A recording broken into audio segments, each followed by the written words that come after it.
ये जो अभी चल रहा है अंग्रेजी काफियों का, ये मैंने 1988 में गजल कही थी। आपसे बिछड़े तो कितने सिस्टमेटिक हो गए। शेर सुनिए कि इतने चेहरे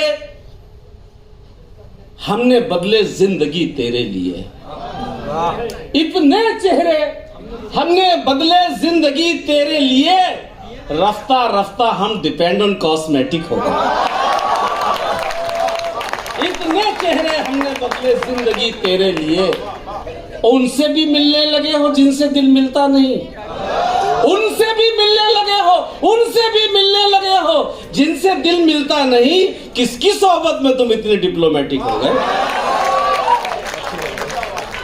गांव से जब शहर आए वो घुटन महसूस की, गांव से जब शहर आए वो घुटन महसूस की, रफ्ता रफ्ता ज़हनो दिल तक अस्तमैटिक हो गए।